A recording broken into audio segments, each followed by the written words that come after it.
नमस्कार दोस्तों। एक महत्वपूर्ण क्विज़ आपके आने वाले एग्ज़ाम्स के लिए, उत्तराखंड के जितने भी एग्ज़ाम्स हैं आपके लिए, उसके महत्वपूर्ण क्विज़ है ये आपके पास 20-25 क्वेश्चन हैं। फटाफट से इसको देख लेते हैं। तो इसमें पहला क्वेश्चन है, काफ़ी बार पेपर में आता है, प्रसिद्ध तिलाड़ी मैदान किस नदी के तट पर स्थित है आपके पास। तो तिलाड़ी एक घटना भी हुई है, आपको बताई है 1930 में, और यमुना नदी के किनारे ये था आपके पास 1930। तो इसका आंसर हो जाएगा यमुना नदी। दूसरा क्वेश्चन है, कर्णवाश्रम किस नदी के तट पर स्थित है। तो कर्णवाश्रम वैसे तो आपके पास कोटद्वार में पड़ता है। तो कोटद्वार में दो नदी हैं, एक खो नदी है और एक मालिनी नदी है। तो इसमें कर्णवाश्रम मालिनी नदी के तट पर हो जाएगा और कोटद्वार हो जाएगा खो नदी के किनारे यहाँ पर आपके पास। तो इसका आंसर हो जाएगा हमारे पास मालिनी नदी। तीसरा क्वेश्चन है, टोंस तथा पाबर नदी आपस में कहाँ पर मिलती है। तो टोंस देहरादून के बिल्कुल पश्चिम वाले कोने में बहती है हमारे पास। तो टोंस काफ़ी फेमस नदी है यहाँ पे। इसमें 4 ऑप्शन है हमारे पास, तो लाखामंडल, नौगांव, त्यूणी और पुरोला। तो टोंस जो है आपके पास त्यूणी वाले क्षेत्र में बहती है हमारे पास। यहाँ पे संगम है दोनों का, टोंस और पाबर। चौथा क्वेश्चन है, पूर्वी रामगंगा नदी का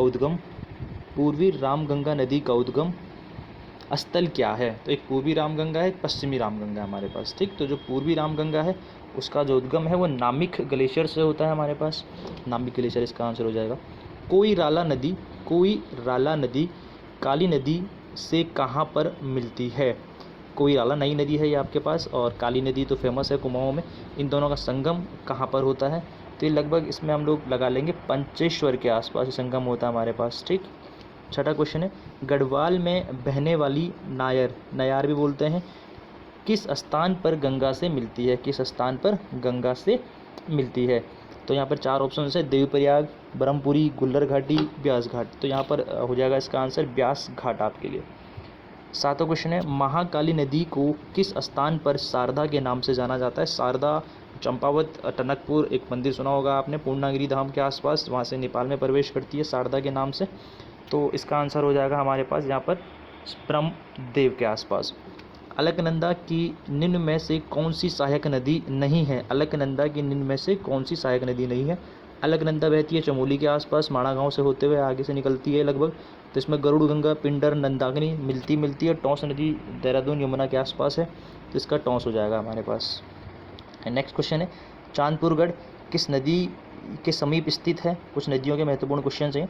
चांदपुरगढ़ चमोली का पुराना नाम भी है। ठीक, तो इसमें जो इसका क्लोजेस्ट आंसर हो जाएगा हमारे पास, तो वो हो जाएगा चांदपुरगढ़ी आटा गाड़ नदी के आसपास है, आटा गाड़ नदी। 10वां है, निम्न में से कौन सी नदी पुरुला घाटी का वरदान। तो पुरुला घाटी का वरदान कहते हैं कमल नदी को, काफ़ी फेमस नदी है ये, काफ़ी फेमस घाटी लाल चावल के लिए। 11वां क्वेश्चन है, पिंडर घाटी का अंतिम गांव। पिंडर एक ग्लेशियर्स भी है, पिंडर एक घाटी भी है आपके पास। इसका पिंडर ग्लेशियर का जो ट्रैकिंग मार्ग होता है वो खाती गांव से शुरू होता है हमारे लिए। तो 11वें का सी, पिंडर घाटी का अंतिम गांव खाती गांव। 12वां क्वेश्चन है, इसमें मछली मारने की पौराणिक जो मौड़ मेला है आपके पास किस नदी पर लगाता है। तो ये भी लगभग आपने पढ़ा हुआ ही है। इसमें 2 क्वेश्चन हैं थोड़ा कंफ्यूज करने के लिए, एक आटा गाड़ है, एक अलगाड़ है हमारे लिए। दोनों क्लोजेस्ट लग रहे हैं थोड़ा सा आसपास। तो आटा गाड़ अभी हमने ऊपर पढ़ा था, वो तो कोई और है चमोली गढ़वाल की तरफ, और यहाँ पर हो जाएगा अलगाड़ नदी हो जाएगी यहाँ पे, अलगाड़ नदी। ठीक,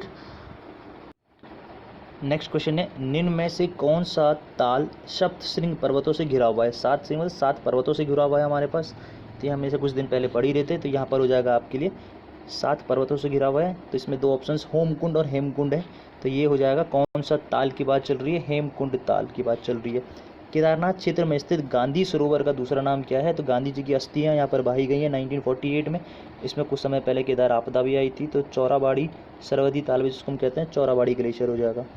कोटद्वार किस नदी के तट पर बसा है। क्वेश्चन रिपीट हो गया, कोटद्वार किस नदी के तट पर है। तो यहाँ पर आ जाएगा आपके पास खो नदी के तट पर।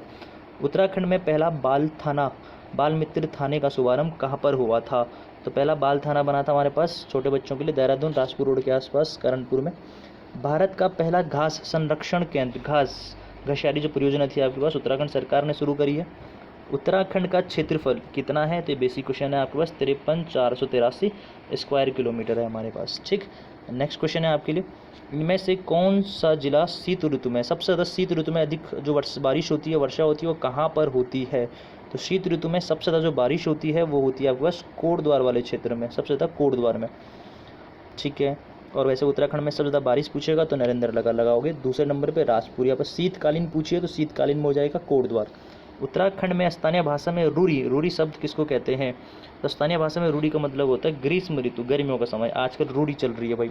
महात्मा गांधी की हत्या कब की गई? ये तो आप सबको पता ही है। महात्मा गांधी की हत्या 30 जनवरी 1948 के आसपास की गई।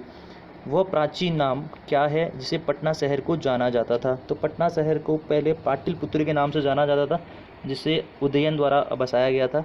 तो इसका आंसर हो जाएगा पाटलिपुत्र। सिरके का रासायनिक नाम क्या है? तो सिरके का रासायनिक नाम भी एक बेसिक क्वेश्चन है, एसिटिक एसिड हो जाएगा इसका आंसर। तो ये हो जाएगा इसका 23 का आपके पास सी, एसिटिक एसिड आपके पास। एक छोटी सी क्विज है, फटाफट से इसको चेक कर लो। लगभग 23 क्वेश्चंस के आसपास है। महत्वपूर्ण क्वेश्चन है, एक बेसिक जनरल नॉलेज है आप लोगों के लिए। नेक्स्ट क्विज में मिलते हैं।